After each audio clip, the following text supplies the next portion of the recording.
afternoon. How's everybody doing? Generally, when things happen or you guys come across information, you'll come to the police department to try to get some level of background or clarity on the information. Today, I'm going to present something to you that I find particularly disturbing. It's out there, obviously, and I'm sure you're going to find out about it eventually, but in the interest of transparency, I want to bring to your attention something that was brought to my attention over the weekend that I find intolerable. And with that, we'll let it play.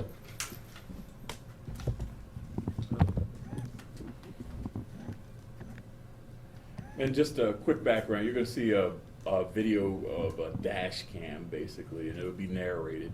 And the narrator is going to describe the events on the video, and then the commissioner or myself will be able to answer additional questions about what you saw or heard on the video. It's about 4.5 minutes. For those of you watching on live stream, just want to let you know that there's some graphic language that's used. So if you have people who don't normally hear graphic language, just be aware of that.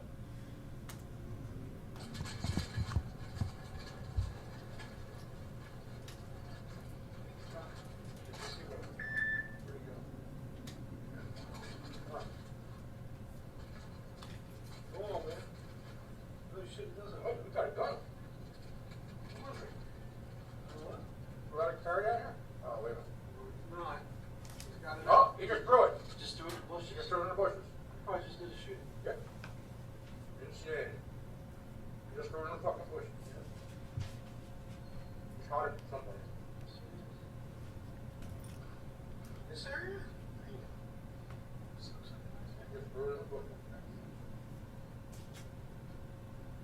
You could have kept somebody. Or fucking somebody. He hit somebody. Black now, white shirt. Black shorts. I got it. From 5 minute can respond by 5 days. 3 minutes 21st. Okay, don't go too far. From 5 minutes. Yeah, it's Bob, it's gonna be subpoenaed. 3 minutes 21st for you. 43 Charlie Lawrence. Roll these fucking liberates and come from.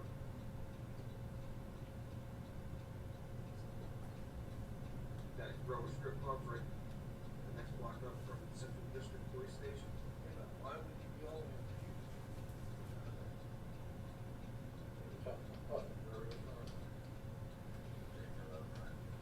There's somebody laying down there, fucking full blood. Nose. On the side, you're all over that fucking piece. Shit, there he is. There he is. Yeah. He's right there. Yep. There he is. We have 3 left on the streets, right through there. Well, they're fucking straight from, that might be loaded. So you don't want to, fuck that. But guess what? Well, if they don't want to come here, I just they'll. got them on desk. 5-10 minutes ago. Yeah. Downtown at St. Paul, Lexington, the gun, right in front of me in the bushes. Supposed to have an officer come out, but the gentleman is now back looking for his gun in the bushes, so. And it says, black male, black basketball shorts, white t-shirt, writing in black lettering on the left chest. Short hair, probably about 6'2", 6'3", at least 250 pounds. It's at the median at Lexington and St. Paul, where St. Paul splits from 2 different roads into one. So he's there digging the bushes now. I leave it there as long as I could.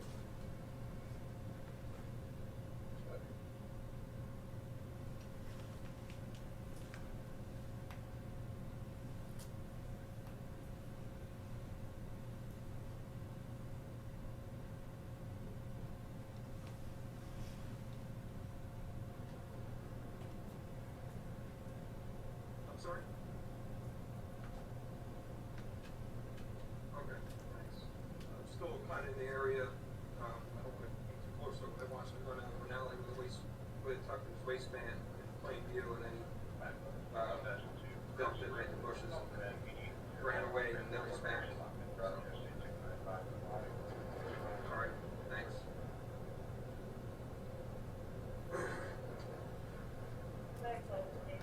See if, slow down, see if any of these guys are in their cars. What these guys, what's their, It's just like they're, here's a guy here. hey, can you help me out? There's a guy who just dumped a gun. I just called it in twice, but it took them forever to respond. Right there at St. Paul and Lexington. Right now, go back to the station, call it in. This is my name, correct? All right, thanks. Let you know. Heck and serve. So there you have it. We've initiated an internal investigation into this. I'm not going to prejudge that investigation. What I will say is, on its face, this type of activity is not acceptable. We don't know what this individual did with that gun before he originally tossed it, and we don't know what this individual did with that gun after he recovered it. But again, this, yeah, totally unacceptable. We've got a responsibility, no matter where you are. If you wear this uniform and this badge, it says Baltimore City, and you've got the responsibility to serve any place in the city. Questions? First of all, the dash cam video is coming from private citizens. No, actually, it's coming from 2 firefighters. Okay, but they're not police officers. Right, they're not police Right, they're officers, not- correct. okay, they're- Mhm. So they are, just happen to have dash cam on? Yeah, as far as I know, yeah. Okay, Mhm. all right. And the person they ultimately talk to, first of all, they clearly call for a police officer to respond. No one comes Correct. in the central district, Mhm. downtown, at early in the morning of whatever day this was. And then ultimately, they do talk in person to a female police officer. Right, so we don't know the time that it actually took an officer to respond based on the 911 call, but prior or just after the 911 call was made, they encountered what we believe is a police officer. In that, we can see the marked cars. That's correct. Yep, mhm. Okay, so the person they're talking with, you believe, is a police officer? That's is correct. Baltimore police officer? Yes, And just to be clear, she says this isn't my district? yes. And I'm sorry, who's talking in the video? Who, are these officers or are these firefighters? These are firefighters, Okay. we believe. Do you know how long it took before officers responded there? No, Did no, they respond no. at all?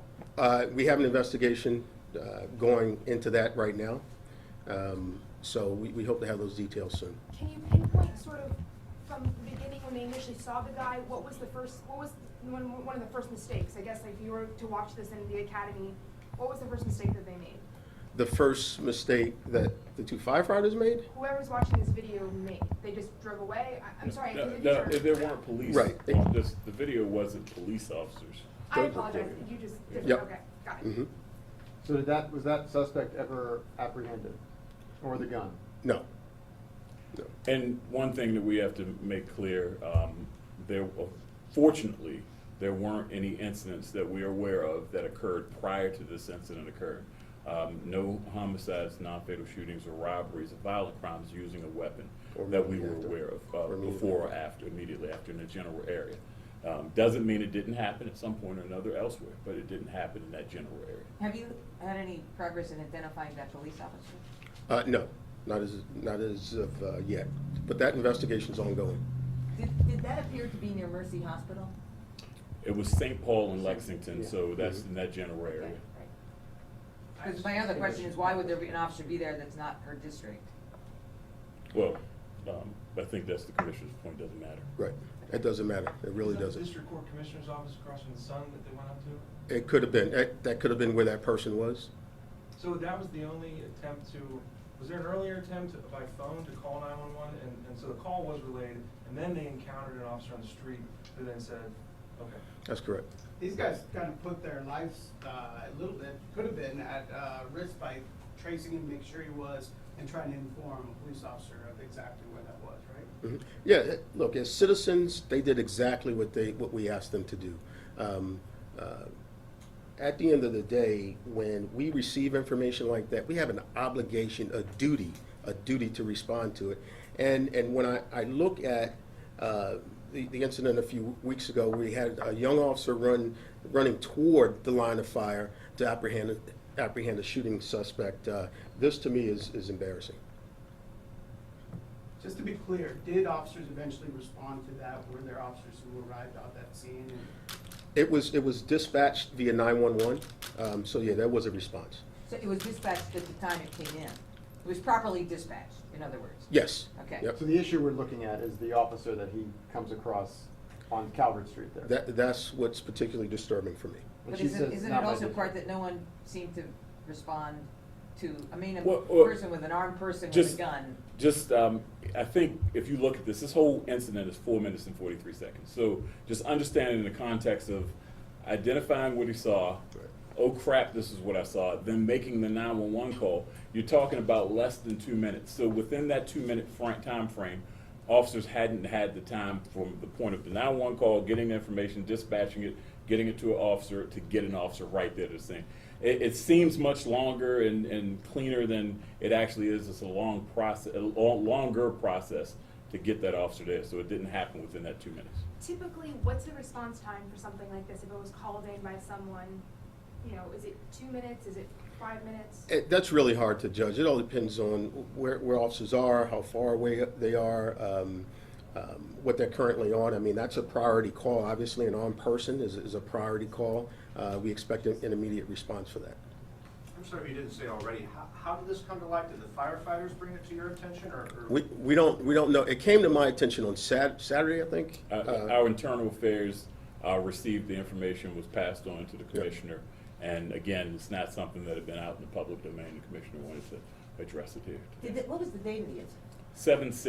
7/6/18 is the date that is timestamped. In 2 a.m., 2:41 a.m.? 2:30-ish in the morning. And just for the record here, the response that officer should have had would have been what to satisfy you? That particular officer officer that pulled it, yeah. should have immediately gotten on the radio, called for backup, and responded to those observations made by the firefighters. This kind of plays into a fairly large USA Today article that dropped last week about some officers pulling back since the riots. Any comment on that article and while looking at this? And No, I actually did a letter to the editor relative to the article because I think there were some sort of misrepresentations in as much as it focused solely on the statistics related to stops, right? At the end of the day, when we look at that, we also look at where crime is statistically, right? So down in murders, and all of the Part 1 categories were down.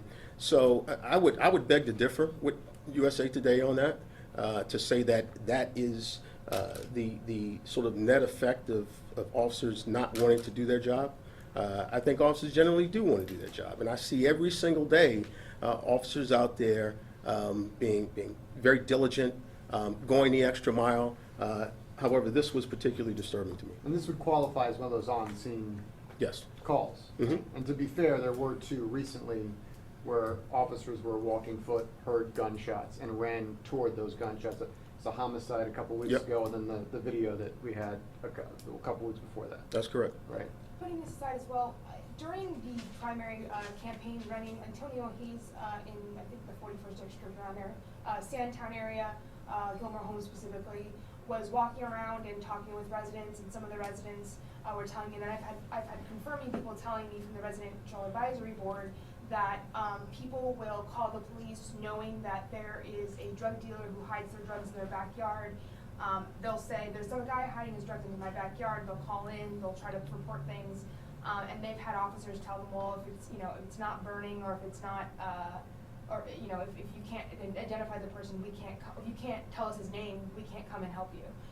Is this the response that should be happening, or what should the response be? No, it's not. If in fact that happened, the response should have been an officer should have responded to it, should have responded to the yard, and should have recovered the drugs. And if probable cause was there, they should have made the arrest. You know, at the end of the day, I don't care who you are or where you are in the city, everybody in this city deserves a police service that's responsive. Everybody. And if we're not doing our jobs, then we need to be called to account. And it goes right back to the whole issue of accountability. When I look at things like this, and not just this, but a number of things that have happened over the past couple of months that sort of leads me to think that the levels of accountability that we have, particularly within the first and second line, we need to make more of an investment in terms of training and in terms of awareness. Now, a first or second line supervisor probably hasn't even seen this. Whoever that officer is, I don't know who that officer is, but ideally, if it were in a district or an area where that first or second line supervisor was, then that first or second line supervisor should have been holding that officer accountable. This is the first FaceTime we've had with you since an officer was charged with assault a couple weeks ago. The department has said very little about that. Can you shed any light on how that came to light, how that was investigated, how that was detected? I know it was investigated. I don't want to go into, particularly since it's a criminal issue, I don't want to go into it right now. So what's next for this officer here? And is it possible that she didn't hear the radio and maybe didn't take it seriously because of that, or is that any excuse? That's no excuse. There was an on-view complaint, and when on-view complaints are made, they should be investigated. When you eventually identify the officer, will you check for body cam footage? Is that something that would be part of the investigation? That's something that we would certainly look at. Do you know what district she's from? Don't know. And what she might have been doing there in the central district? Don't know. And that's part of the investigation as we move along. Is this a fireable offense? I don't want to prejudge anything, right? And look, everybody is entitled to due process. We'll let that play out. We'll let the investigation play out, and we'll make a judgment call at that point. Okay, so there's a concern in some communities of lack of appropriate response to calls for service. You've heard it, we hear it, Sure. we see it, etc. How much of a broader concern do you have that this calls attention to? You mentioned the officer who ran into the line of fire, and officers who every day go out there and work, 100%. Mm-hmm. Well, that's the norm. See, that's the norm. That's the expectation, and that's the norm. We can get into a whole conversation about response times and those types of things. I mean, and we would be here for days talking about that. What I'm hoping is that the most recent additions that we made to patrol, those additional 115 officers that we've sent to patrol, will help mitigate the issue of response time and bring those response times down. As you know, we were carrying vacancy levels upwards of 18 officers in districts. We've gotten that down to about 4 officers, and as we try to as we will make adjustments within the agency to further resource patrol, we're going to do that. Was there anything else going on in the central district at that time that could have deterred officers away from the situation? I don't know about that. And just for instance, if there were in scenarios like this, not this particular situation, maybe requesting another officer could have been appropriate. It could be a bunch of different things that could have occurred to bring attention to the matter that a citizen found important enough to bring to our attention. Were the firefighters off duty at that time? Don't know.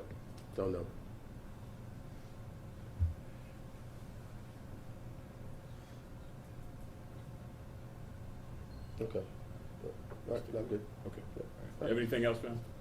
Thank you. Thank you. Thank you very much. And I'll answer your question, Justin. I have probably more detail that we disseminated publicly. That was an incident that occurred 2 years ago, back in July of 2016. July 1st of 2016, if you remember, that was when a new use of force policy had been put in place. It was a complete overhaul of the use of force policy. And under that new use of force policy, Part of that is collecting evidence where a claim of use of force, or not even a claim of use of force, where an officer submits a use of force report, the supervisors are supposed to go out and gather any available video in the area. Officers gathered that available video in the area, or supervision gathered that available video. It went through this process, which may have been a little bit longer because it was a newer process at that time. However, it was then later forwarded to the Special Investigation Response Team, who reviewed the information that they had. And we never received a complaint on this. Understand, the system actually worked the way it was intended to work, where if you have what could be perceived as an excessive use of force, it goes through its proper channels of investigation proactively, not because somebody said this happened to them. The person involved in this never said, this is what happened to me at that point that prompted the investigation. We initiated the investigation. When the Special Investigation Response Team reviewed it, they had reason to believe, based on their investigation, that it warranted being sent to the state's attorney's office, where it was sent in, I believe, 2017, and ultimately charges were filed. Either late 2017 or early 2018. And it's not unusual for some investigations to take time, again, and then the charges were filed against the officer most recently. So it's video, and there's an individual who was under arrest for something, or going to be under arrest for something, but at the point where the officer was taking him into custody, it appears that excessive force could have been used. Was the individual arrested? I believe the individual was arrested, but I don't know. Don't quote me on that. I believe ask that question? he was. I'm sorry? Can we ask that question if Mr. Towns was arrested? I don't know the answer to that portion of it. Okay. I have to find out the answer Okay. to that. But We'd all like to know that the answer. He's not in case search, but he was also Okay. 16, so. okay, well, I don't know the individual's name, and I can't release it. So if he was charged as a juvenile, it wouldn't be in case search. I don't even know what the initial reason for the call was. So it was on foot, and that's what it came down to. It really is. I haven't seen an assault case charged 2 years after the fact, and it raised questions about whether the protocols were followed, whether it came to light later, whether something happened where maybe this officer was cleared of wrongdoing, and then someone took a look at it and reopened it. I mean, as far as you know, this went through the normal process, except Well, for early the on? normal process was a new process in July of 2016. I think that's important because it wasn't the process that it would have been on June 25th of 2016. We're talking about looking at video from an officer that shows an assault. It wasn't body-worn camera video. This was video that they collected as part of the use of force. June 25th, and everything I know about our use of force policy, it might not have been go out and get any surveillance video that's available where use of force report was filed. That might not have been part of it. But July 1st, when the use of force policy changed and went into effect, that's part of the checklist of what has to be done. Doesn't mean all of that took place on July 5th. It could have taken place. I don't know. I have the dates, and actually, give me 1 second and let me see if I can pull up a little bit more of the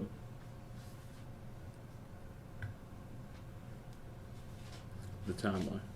And I'm just trying to give you guys as much information as I have. I noticed you guys had some questions about it. So the new use of force policy, again, was July of 2016. This incident occurred in July 5th of 2016. The command investigation had this incident from late August, almost September, through April of 2017. And it was sent to CERT in August of 2017. And it was presented to the state's attorney's office in March of 2018. And between January of this year and March of this year, there were different case enhancements and case follow-ups being done. And it was presented in March of this year to the state's attorney's office. And then in July, we had the indictment. Wait, I guess the question, TJ, we're asking is, this individual describes a rather severe assault. His leg was broken, suffered a broken leg. And I understand he did not make a complaint for whatever reason. But this is a long time for people that saw video, right? You're saying to us, they collected the I video. think you're assuming that the video shows something so egregious that the minute you see it, that you recognize it to be I'm not something. saying anything like that. I'm saying if Part of the whatever was investigation- gathered ultimately ends up with it getting turned over for a criminal investigation, that video's not gonna change, or But whatever that is. you're assuming that there's so much clarity on the video. Again, I know that they didn't get an opportunity to really, it appears, to get an interview or understand what occurred to the person in this case until 2018. The alleged victim. So yes, so I don't know all of the details of that, and it is different when you don't have a person telling you exactly what happened. So again, it's a process, and this is something that, absent us doing anything about it, with going out and retrieving that video on our own, we really wouldn't be even talking about this right now. And to be clear, So- there is no body-worn camera video. I don't believe so. That would have been 1 month into the program, so I don't know if that officer was assigned a body-worn camera at the time of the incident. So hopefully that just adds a little bit more clarity to this thing that I know that y'all have been asking about. So it's still something that's in the courts. so to speak. CJ, can we see that video Yes. one time so we know what we're looking at?